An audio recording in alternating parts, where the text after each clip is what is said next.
नंद महाराज जी का दर्शन के लिए आते हैं वो मेहरबानी करके कृपा करके लाइन में आए और स्वामी जी का दर्शन करके महाराज श्री का दर्शन करके प्रसाद लेके लाइन में जावे और थोड़ा शिस्त रखे।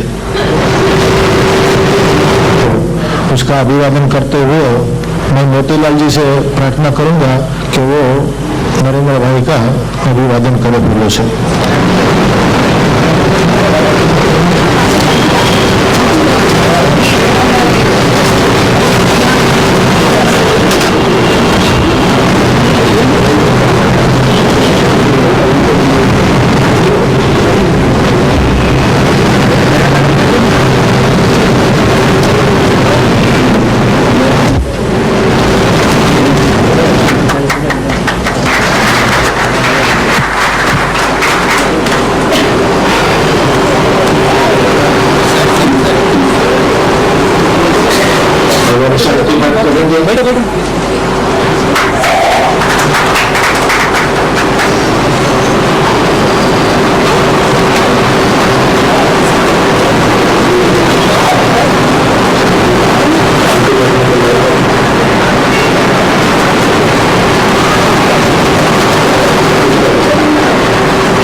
Sa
ज्यादा पुण्य होता है। आप सबसे प्रार्थना है, बीच में थोड़ी भी जगह ना छोड़े कृपा करके। उनके अलावा जो बाहर खड़े हैं उनसे भी प्रार्थना है, अगर अंदर जगह आप बैठे 5 मंजिल के ऊपर भी पूरी व्यवस्था उसकी की गई है। 2 माले के ऊपर जो अपनी ऑफिस है उसके अंदर भी बैठने की पूरी सुविधा है, आपको आराम से बैठने को मिलेगा। अब ये बाजू का जो ये लिफ्ट है उसके बाजू में भाई लोग को बैठने के लिए सुविधा की गई है, उनका पूरा लाभ है। इसी प्रार्थना है। थोड़ी तकलीफ पड़ी उनके लिए ट्रस्ट की ओर से, हम कार्यकर्ता को से क्षमा चाहता हूँ। एक दूसरी बात थी, कई दफे जो महाराज जी के प्रवचन हुए थे तो जो पंडित जी के, उनकी पुस्तक तैयार होकर आ गई है। नीचे जो बुक स्टॉल है उसके ऊपर आपको मिलेगी, वो माता और भाई को लेनी है, कृपा करके 10 लेनी।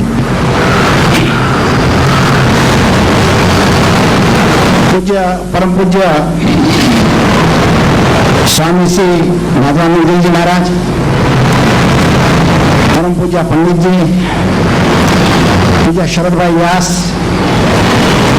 हमारे प्रिय ट्रस्टी और खजांची भाई श्री मदन लाल जी दालमिया, माता और भाइयों,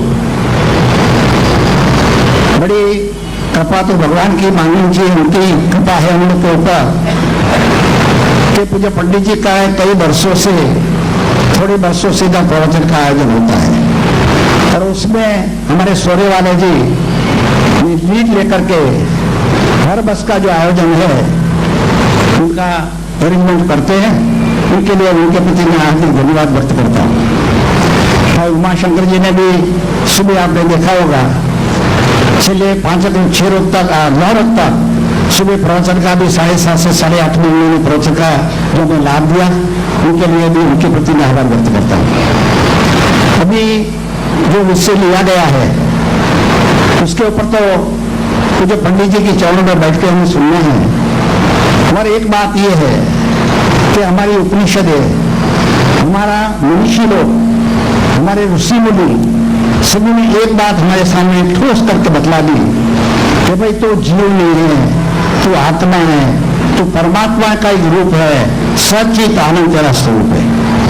उसमें से ये जीव भाव हमारे में आ गया और उसके लिए मन, बुद्धि, चित्त और अहंकार जो मिली हुए है उसमें से निकलने का प्रयत्न करने का मानव जीवन की सार्थकता है। तो जो पंडित जी ने उधर जो अपना इधर प्रवचन की व्याख्यान चलाई उसके अंदर सुबह के टाइम पे भी 4-5 रोज के लिए इनके ऊपर ही बड़ा जोर दिया था। ये 2 रोज से भी उनके ऊपर ही जोर दे करके हम लोग जीव भाव के अंदर लगे हुए हैं। कल से आप देखें, कल से पूज्य सतमित्रानंद जी महाराज का प्रवचन है, इनके उपलक्ष्य में आता है काम क्रोध लोभ, उसमें से मुक्ति कैसा पाना। काम क्रोध लोभ जो है वो भी एक मलिन का है, मल जिसको बोला है वेदांत की दृष्टि में, और मन की चंचलता है, उनको भी अब उन्होंने बोला है कि वो चंचलता मन की है। और अपने कौन है अपने को जानते नहीं, उनकी वजह से मल को निवृत्ति करने के लिए ये सारा प्रयत्न होना जरूरी है मनुष्य जीवन के अंदर। उनके ऊपर पंडित जी की तरफ से जो ये व्याख्यान माला के अंदर उन्होंने जो ने दिया, उनके लिए उनकी चरणों में वंदना करता हूँ और भगवान से प्रार्थना करता हूँ कि परम पूज्य प्रेमपुरी जी महाराज के संकल्प से, पूज्य अखंडानंद जी महाराज जैसे, पूज्य हिंदुस्वामी जी महाराज जैसे संतों की कृपा से और सभी संतों की कृपा से ये जो आयोजन होता है उसमें 84 लाख के चक्कर में जब जीवा पकड़ करके हम घूम रहे हैं, उसमें से निकलने का जो हमारे सामने अमृत आता है उनकी पचाने की भगवान हमें शक्ति दे, तो संतों का हमें आशीर्वाद मिले। उनकी चरणों में मैं वंदना करता हूँ। एक और बात, भाई मदन लाल दालमिया तो हमारा ही है, ट्रस्टी है, खजांची है, उनके अंदर भी जो अभिन्न उत्साह है, उनके अंदर जो कार्य करने की अजब शक्ति है तन मन और धन से, उसके लिए अभी उनके आने के बाद, इधर प्रवेश करने के बाद, ट्रस्टी होने के बाद जो उन्होंने जो अनेक प्रवृत्तियां के अंदर जोश दिया, उनके लिए भी मैं उनके प्रति धन्यवाद देता हूं और आभार व्यक्त करता हूं। भाई मदन लाल जी की मातोश्री के नाम से, जानकी देवी दालमिया के नाम से व्याख्यान माला हर वर्ष को 5 दिन के लिए होने वाली है, होती है। ये वर्ष भी की थी, ये वर्ष भी हुई है, और हर वर्ष को 5 दिन, क्योंकि जब व्याख्यान माला जानते 8 लोग व्याख्यान माला चलती है, उसके अंदर ज्यादा करके गुजराती में भाषण होते, प्रवचन होते। मदनलाल की इच्छा हुई कि सब संत लोग इतने बड़े बड़े भगवान वहां पधारते हैं, उनका लाभ भी हमें पूरे से मिले हर वर्ष को। तो 5 दिन की संतों की व्याख्यानमाला हर वर्ष को जानकी देवी लाल मियाँ के नाम से उनकी स्मृति में ये की जाती है। और उनका आज का दूसरा दिन है, कल से 3 दिन और भी उसकी वो है, उनका भी आप सब लाभ लेने से प्रार्थना है। तो जो पंडित जी के चरणों में भी वंदना करता हूँ, परंतु स्वामी जी महाराज और शरद भाई दास के चरणों में वंदन करता हूँ, भगवान से प्रार्थना करता हूँ। तो ये जो महाराज जी की कृपा से और संतों के आशीर्वाद से प्रवृत्तियां चलती है, आपके आने से उसमें ज्यादा से ज्यादा वृद्धि हो जाए और जो ज्ञान अमृत आप हमें पीस रहे हैं वो हमारे जीवन के अंदर चरितार्थ होकर के जन्म का जो चक्कर है उसमें छूटे, ऐसे आपको चरण प्रार्थना है। हरि ओम तत्सत।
सुंदर मुखादर विंद नेत्रा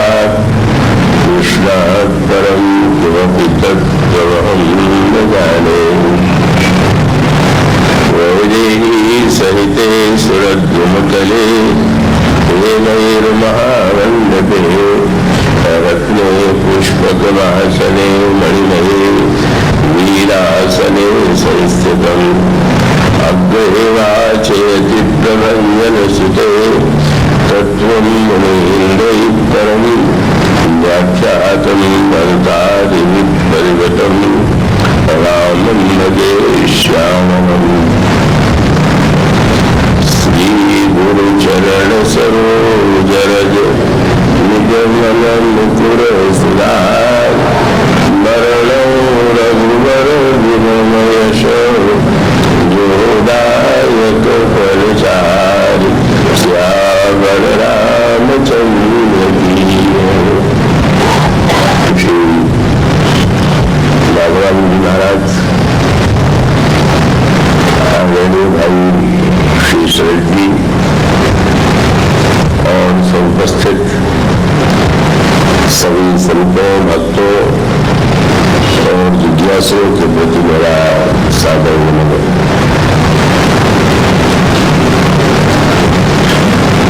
अभी 9 दिन तक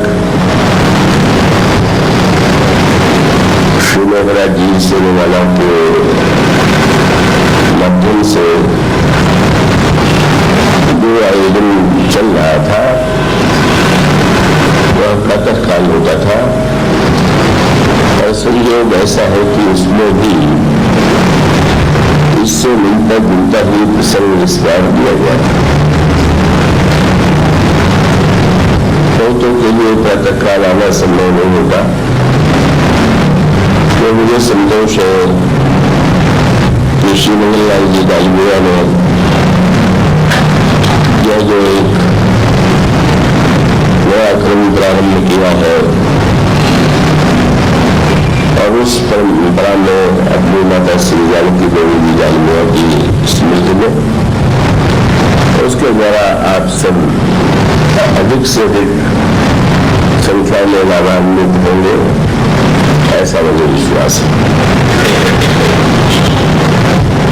वो जो प्रसंग दिया गया है इस बार,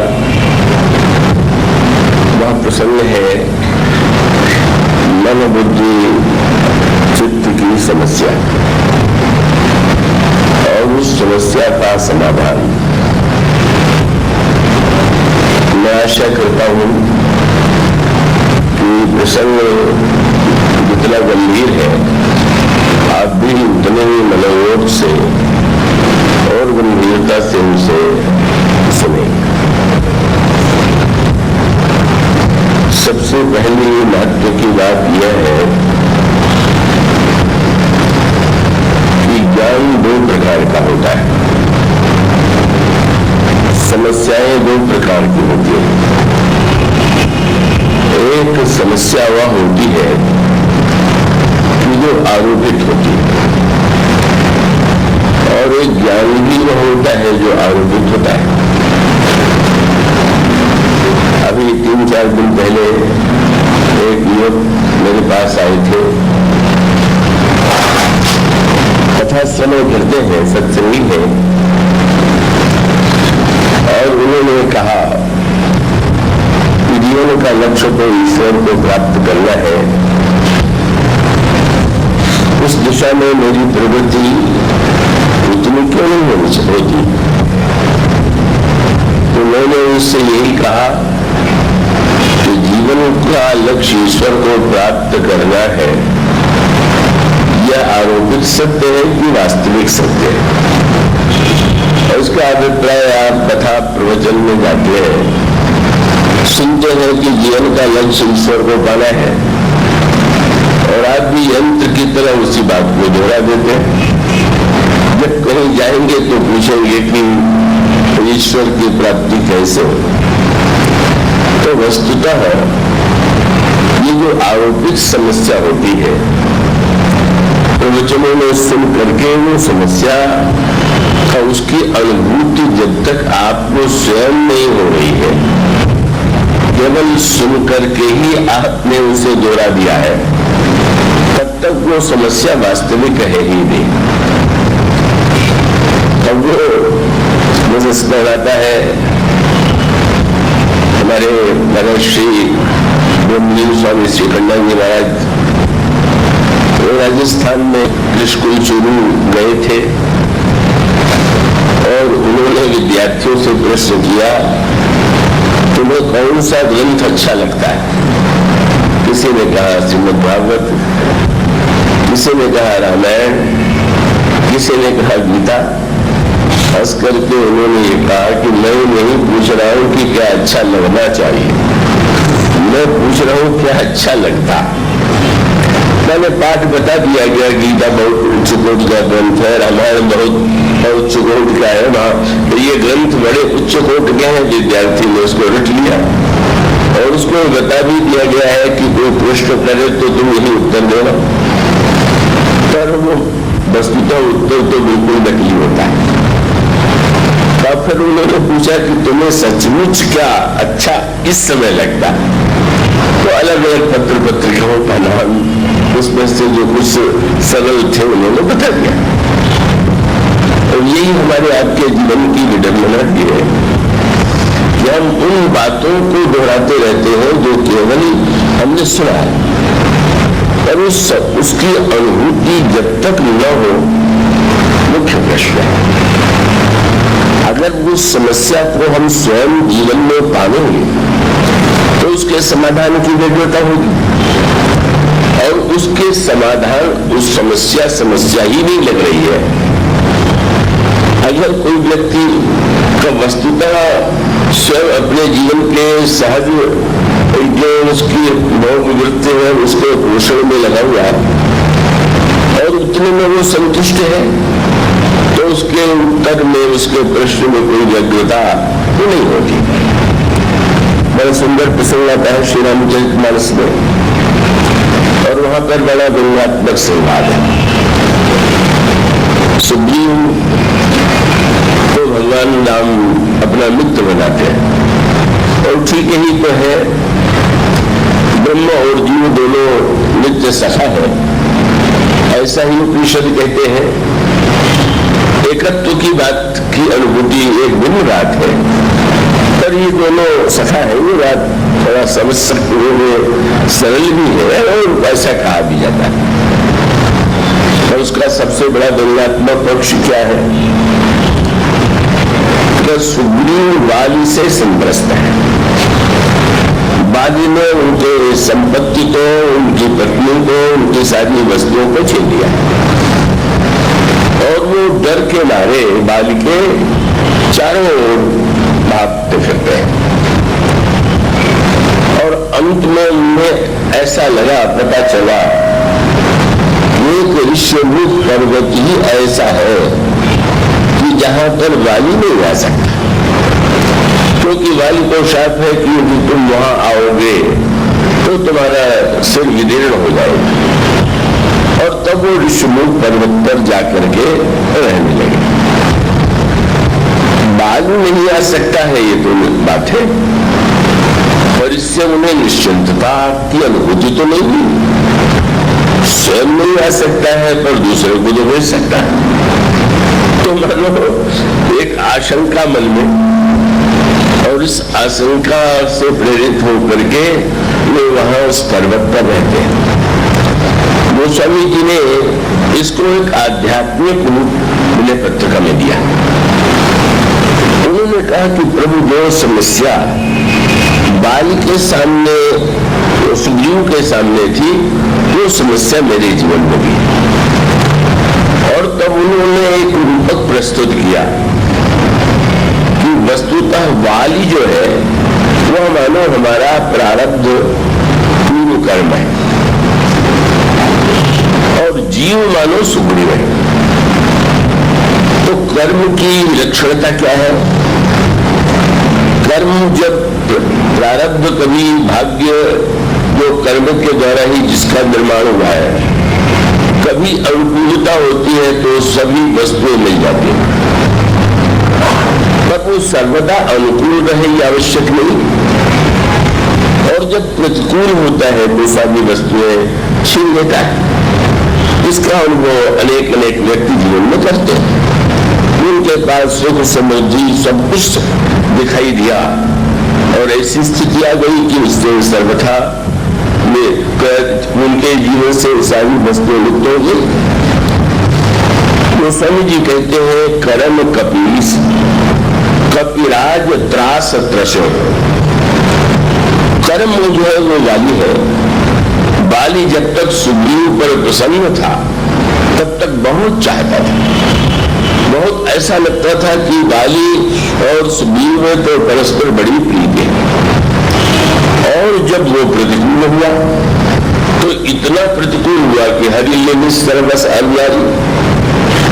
और तब जो जीव वस्तुतः कर्म से संग्रस्त है, अगर वो भागे तो भाग के भी कहा जाए, जहां जाएगा वहां कर्म उसका पीछा करेगा।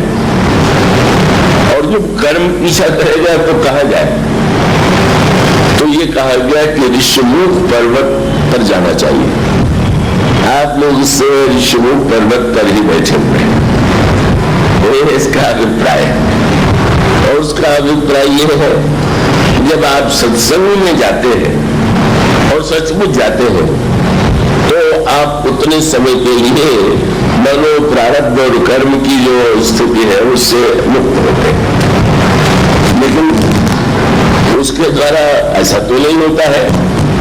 उसके बाद भी बीच बीच में किसी को याद आने लगती है, अरे अभी वो काम भी तो है, वहां भी तो जाना है, पता नहीं कथा कब समाप्त होगी, कितना देर चलेगी।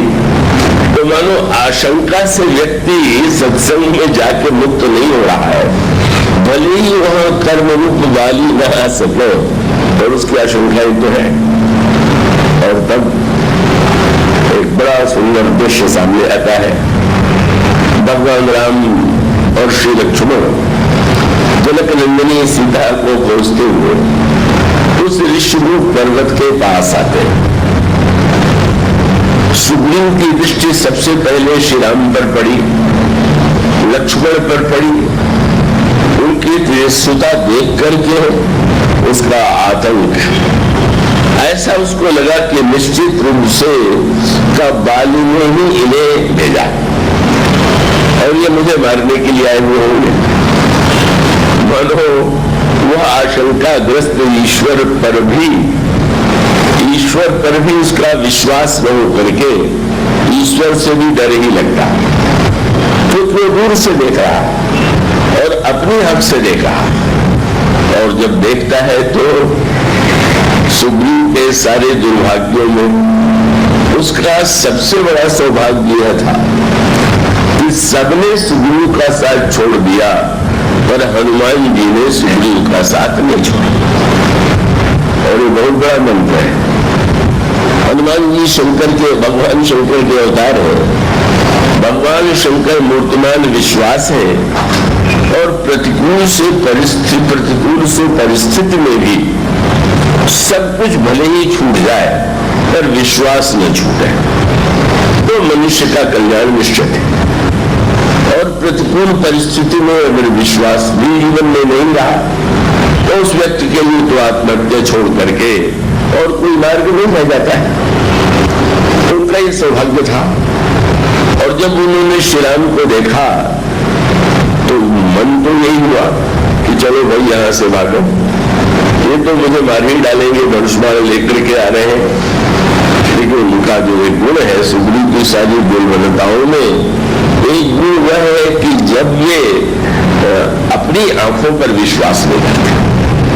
उनको लगा मुझे क्या लगता है, पर उन्होंने जब हनुमान जी की ओर देखा तो देख के नहीं लगा कि हनुमान जी को कोई चिंता है। मैं चिंतित हो रहा हूं और ये निश्चिंत बैठे हुए हैं। तो उन्होंने हनुमान जी से कहा कि आप निकट से जाकर के देखें, दूर से जो ईश्वर भय उत्पन्न करने वाला प्रतीत होता है, जब विश्वास संत और भक्त की दृष्टि से हम उसे देखते हैं तो वो कुछ और ही रूप होता है। हनुमान जी जाते हैं और दिव्य मिलन होता है, और मिलन का प्रसंग विस्तृत है, उसके विस्तार का समय नहीं है। हनुमान जी की महान विशेषता है कि उन्होंने प्रभु से यही कहा कि प्रभु, इस पर्वत पर बंदरों के राजा रहते हैं, आपके सेवक हैं, आप चल करके उनसे मित्रता कीजिए। यहां पर जो भगवान की कृपा का सिद्धांत है, शरणागति का सिद्धांत है, उसकी ओर संकेत किया गया। एक सिद्धांत तो यह है कि व्यक्ति को ईश्वर की शरण में जाना चाहिए, पर वस्तुतः उपनिषद कहते हैं कि सत्य तो यह है कि शरण में भी वही जाता है जिसका वर्ण वो करता है। बिना उसकी इच्छा के, बिना उसके संकल्प से तो व्यक्ति शरणागत भी नहीं हो सकता। तो वैसे कई भक्त ऐसे हैं कि जो भगवान की शरण में गए, ऐसा वर्णन, पर सुग्रीव तो शरण में नहीं आए हुए। और उस समय हनुमान जी ने बड़ी मीठी बात कही, प्रभु जो भय के मारे आपके पास नहीं आ रहा है, डरा हुआ है, आप ही चले चलिए और आप चल करके उससे मुक्तता कीजिए। उसके जीवन में जो भय है, उस भय से उसको मुक्त कीजिए, तो स्वीकार कर लेते हैं। हनुमान जी के स्कंध पर आरूढ़ हो जाते हैं और ले जाते हैं। इससे बड़ा सौभाग्य क्या होगा कि ईश्वर की शरण में जाने के लिए एक पग भी नहीं चलना पड़ा। और हनुमान जी ने तो बड़ी चित्र ही किया, तो ईश्वर अगर जीव नहीं चले तो क्या ईश्वर चले? तो हनुमान जी का मार्ग बहुत सुंदर है। बोले जीव भी न चले और आप भी न चलिए, मेरे कंधे पर बैठ जाइए, तो आपको भी चलने में कष्ट न हो और वो भी चल करके आने में समर्थ नहीं। और प्रभु इतने उदार है कि हनुमान जी की बात स्वीकार कर लेते हैं। और उसके पश्चात जो प्रसंग आता है वो उस संकेत करता है उस समस्या की ओर जो हमने से बहुतों में जो साधक के रूप में अपने को मानते हैं, वो उनके जीवन में उपस्थित होता है। भगवान राम ने मित्रता की, सुग्रीव से पूछा क्या स्थिति है, उन्होंने सारी कथा सुनाई और भगवान राम ने कहा तुम निश्चिंत हो जाओ, मैं बालिका एक बार से बढ़कर हूं। अब सुग्रीव थोड़ा समस्याग्रस्त, क्या मार पाएंगे बालू? वो विश्वास भी तो सरलता से नहीं होता है। हनुमान जी कहे तो क्या होता है, बड़े बड़े संत आके कहते हैं, पर क्या पूरा भरोसा हो जाता है क्या? तो प्रभु से उन्होंने कहा कि प्रभु मैं थोड़ा आपकी परीक्षा लूंगा। प्रभु ने परीक्षा भी दे दिया। कैसी अनोखी बात, मानो इस शरणागति में कृपा की पराकाष्ठा है। अन्य मार्गों में और शरणागति में एक अंतर है। अन्य मार्गों में ईश्वर जो व्यक्ति के जीव जाता है, साधक जाता है, उसकी परीक्षा लेते हैं। कोई ज्ञानी जाता है तो देखते हैं कि कितना ज्ञान, कोई वैराग्यवान जाता है तो देखते हैं इसमें कितना वैराग्य, कोई पुरुषार्थ परायण कर्म योगी जाता है तो जरा टटोल के देखते हैं कितना है कर्म योगी। पर जब एक शरणागत भगवान के पास गया और भगवान ने उसको देख करके पूछा तुम ज्ञानी हो? नहीं महाराज। भक्त हो? नहीं। कर्म योगी हो? नहीं। तो भगवान ने ये कहा कि अब मैं परीक्षा किसमें लूं? तुम तो तीनों नहीं कर रहे हो और परीक्षा नहीं देना था तो आए क्यों? तो शरणागत ने कहा कि महाराज हम परीक्षा देने नहीं है, आपकी परीक्षा लेने वाले। क्या? बोले संत कहते हैं कि आप अकारण कृपालु हो और जीव कैसा भी न हो क्यों न हो उसे सह में लेते हैं, तो परीक्षा मुझे थोड़ी देना है, परीक्षा तो आपको देना है। तो बड़ी अद्भुत बात है, इसलिए यहाँ पर उल्टी बात हो गई। भगवान ने कहा सुग्रीव ने परीक्षा दीजिए, ये ताल है 7 ताल के वृक्ष, उनको एक बाण से दे दीजिए। ये दुंदुभी राक्षस है, इसकी हड्डियों को आप अपने पैर से या हाथ से यहां से 4 योजन दूर फेंक दीजिए। सिद्ध परीक्षा है, भगवान से हड्डी फेंकवाया जाए। भगवान से और भगवान कहते ठीक है। दुंदुभी अस्तुतार दिखलाए, बुझ प्रयास रघुनाथ ढाए, और देख अमित बल बाढ़ी प्रीति और बाली बधब इन भय पड़ती हमारे निकाली। लेकिन अब जो व्यंग्यात्मक चित्र तुलसीदास जी प्रस्तुत करते हैं, और वो भ्रांति जो बहुधा अधिकांश व्यक्तियों के जीवन में हो चली जाती है। जो भी भगवान ने प्रतिज्ञा किया कि मैं बाली का वध एक बाण से करूंगा, अचानक सुग्रीव को ऐसा अनुभव हुआ कि वो ज्ञानी हो गए, वैराग्य भी आ गया, भक्ति भी आ गई, और उन्होंने जब एक दावा किया तो प्रभु आश्चर्य से मुंह देखने लगे। तो स्वामी जी बाली ने कहा, सुग्रीव ने कहा कि महाराज उपजा ज्ञान शब्द कितना सुंदर है। उपजा ज्ञान, ज्ञान उत्पन्न होना और ज्ञान नष्ट होना एक पद्धति का, उसको गोस्वामी जी ने दूसरे दृष्टांत के द्वारा स्पष्ट किया है। ज्ञान तो वस्तुतः नित्य वस्तु है, उसमें उपजना और नष्ट होने की ऐसी तो कोई बात नहीं है, पर जब प्रतीत होता है व्यक्ति को, उसको वो भगवान राम ने लक्ष्मण जी को दृष्टांत देकर के समझाया। सूर्य है, बादल आ गया, बादल के आ जाने पर सूर्य नहीं दिखाई दिया, अंधेरा हो गया। बादल छट गए, प्रकाश हो गया। तो सूर्य न तो कहीं गया, न उसमें कोई अंधकार आया, लेकिन बादलों के कारण ऐसा लगा कि सूर्य नहीं दिखाई दे रहा है। बादल हट गया तो लगता है दिखाई दे जा रहा है। भगवान से लक्ष्मण जी ने कहा कि जो लोग ये कहते हैं कि ज्ञान उत्पन्न हो गया उनके जीवन में, वो कहां तक सत्य है? तो भगवान ने यही दृष्टांत दिया। कबहू दिवस मह निबीड़ तम और कबहू का प्रगट पतंग उपजई विनसई ज्ञान जिन पाई कुसंग सुसंग। का कुसंग आया तो ज्ञान को तो आवृत नहीं कर सकता। देखिए जो बादल है, वो बादल में इतनी, बादल का टुकड़ा कितना छोटा है, सारे पृथ्वी के बराबर भी अगर बादल छा जाए तो आप जानते हो कि सूर्य की विशालता में ये पृथ्वी कितनी छोटी है। तो सत्य तो यही है कि बादल जो है वो सूर्य को नहीं ढकता है, हमारी आपकी आंख को ढकता है।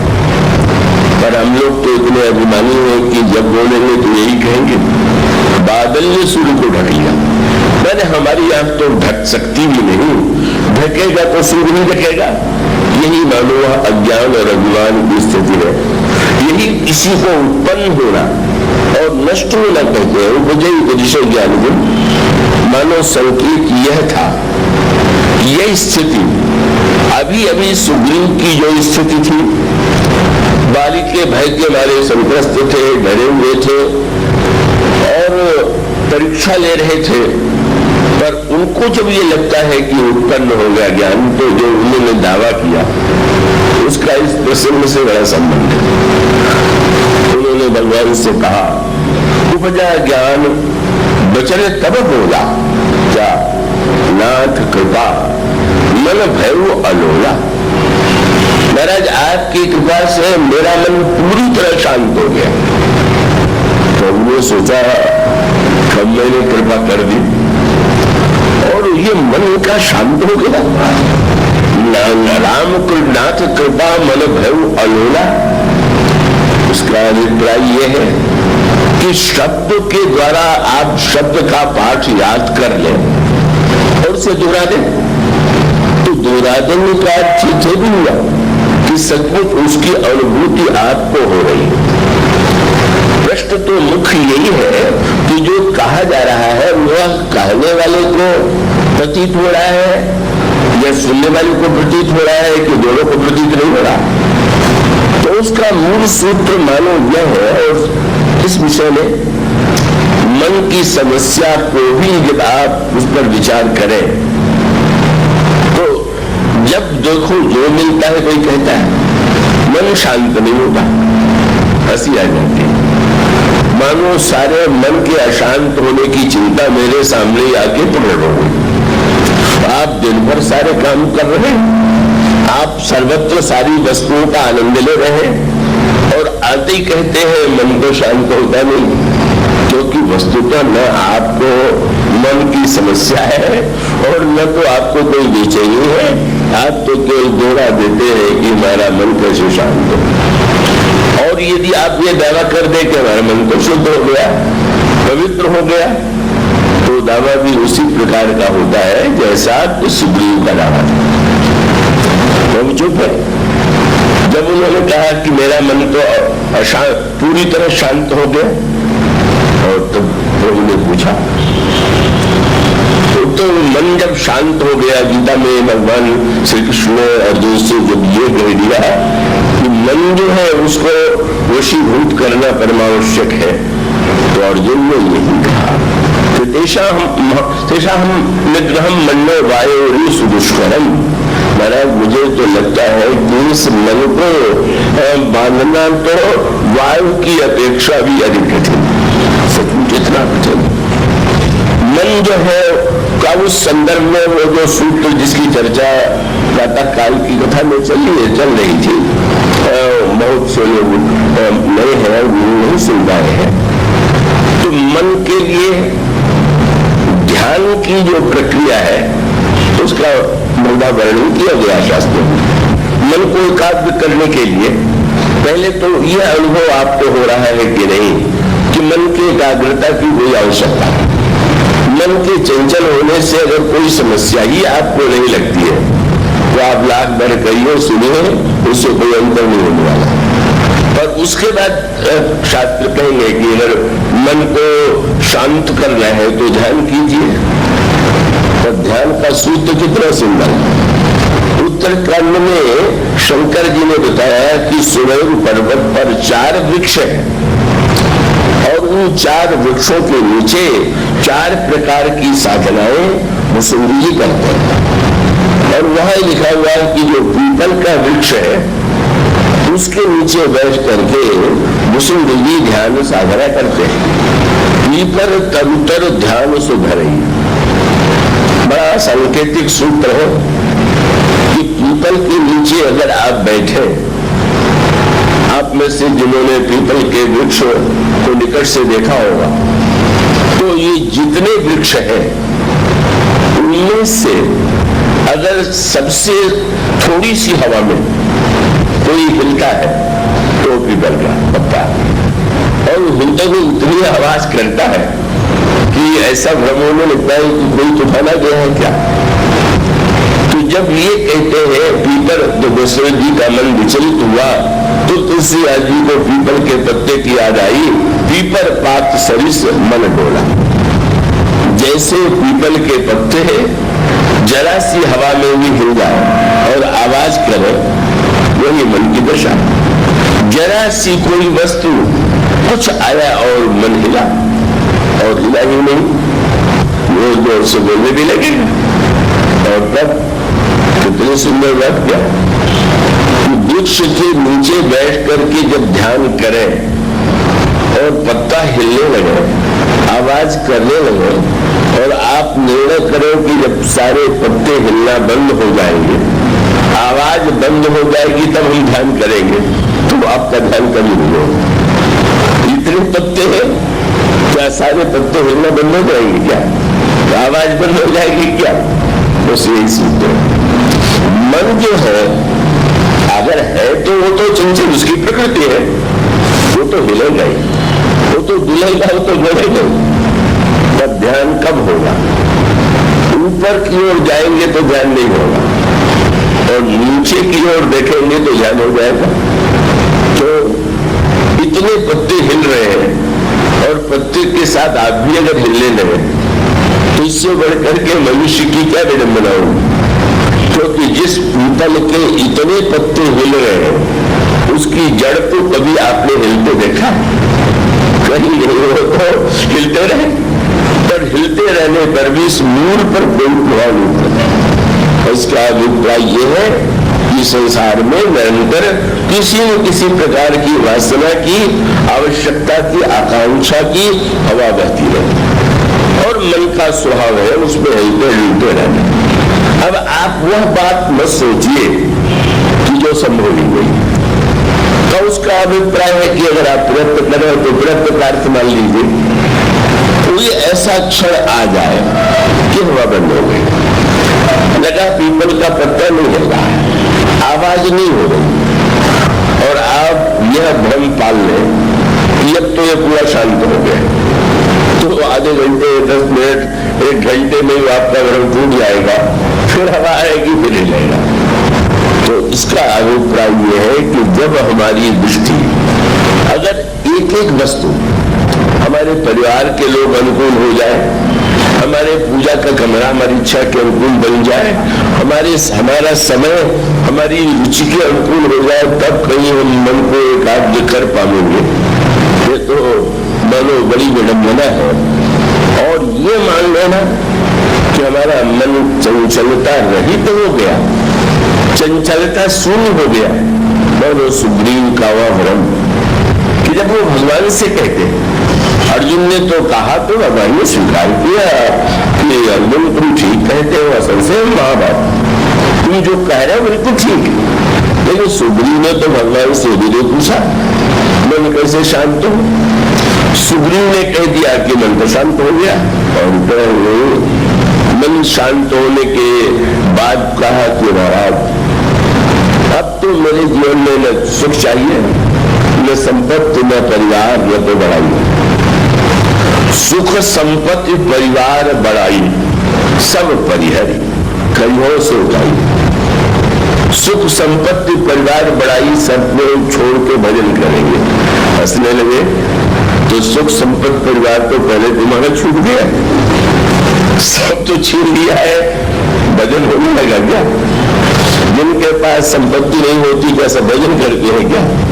जिनके पास कोई सुख नहीं होता क्या वो भजन में डूबे हुए हैं क्या? परिवार में जो नहीं है क्या वो व्यक्ति बिल्कुल भजन कर रहे हैं क्या? भगवान को मनी में हंसिया कह रहा है कि सुख संपत्ति परिवार बढ़ाई सब कुछ छोड़ करके भजन करेंगे। लगा कि प्रभु को कुछ समझ में नहीं आई मेरी बात क्या, तो भगवान को समझाने लगा क्या महाराज ये सब राम भगति के बाधक है, महाराज ये वस्तुएं ये भक्ति में बाधक है। वही बोल रहा है जो हम आप बोला करते हैं, तो अभ्यास वही है। तो महाराज ये तो सुख जो देखिए प्रवचन में होगा, सुख के माथे सिल पड़ो, सुख नहीं श्रेष्ठ है दुख श्रेष्ठ है। क्या सचमुच आप चाहते हैं क्या कि सुख नष्ट हो जाए और दुख आ जाए? कि भाषण में वक्ता जी ने दुख की महिमा गा दिया और आप गदगद होकर के कहो वाह वाह बहुत अच्छी बात कही। इसका अभिप्राय है कि सचमुच दुख में अगर अनुभव हो कि यह दुख कल्याणकारी है तो सत्य है। और शब्द में हम दोहरा दे, हम मुझसे प्रतिकूल परिस्थिति आती है, सुग्रीव की बात में विरोधाभास क्या है कि सब कुछ छूटने के बाद अब भगवान से कहते हैं महाराज सुख संपत्ति परिवार बढ़ाई ये सब भक्ति में बाधक है। हमने देखा शास्त्रों में पढ़ा क्या, तुम्हें कहा ये संत तो पदा और आधक, ये संत लोग बार बार कहा करते हैं। और तब अब क्या विचार है? बोले महाराज अब तो मुझे ऐसा लगता है कि बस भेद है ही नहीं। अभी तक मैं समझता था कि बाली मेरा शत्रु है, पर मुझे तो लग रहा है कि बाली परम ही तुम जासु प्रसादा मिले राम तुम संग विषादा। बाली कितना ही कैसी है कि इसके कृपा से आप मिले। भक्ति की सबसे ऊंची बात कह दिया, ज्ञान और वैराग्य की सबसे ऊंची बात कह दिया, पर सुन करके प्रभु पर क्या प्रभाव पड़ा? एक जन्म हरे शब्द में तुलसीदास जी ने कह दिया क्या सुन विराग संयुत कपि बाणु बंदर। ये जो मन की चंचलता है वो उसके जो अनेक प्रतीक है, वो प्रतीक है, उसमें बंदर ही है। एक क्षण जैसे बैठना ही नहीं जानता, इस डाली पर ऊपर नीचे कब कहां वो जाएगा उसका कोई ठिकाना नहीं। यही बंदर का स्वभाव। बंदर बोल रहा और प्रभु ने सुना तो आपने खंडन नहीं किया, क्योंकि जो कुछ कहा था वो सिद्धांततः सत्य था, पर सबके लिए नहीं। जिसको सचमुच वैसा लग रहा है, लगे। संसार दुख रूप है, इसको मत दोहराइए। आपको संसार यदि शुभ रूप प्रतीत हो रहा है तो व्यर्थ ये बात की क्यों दोहरा रहे हैं?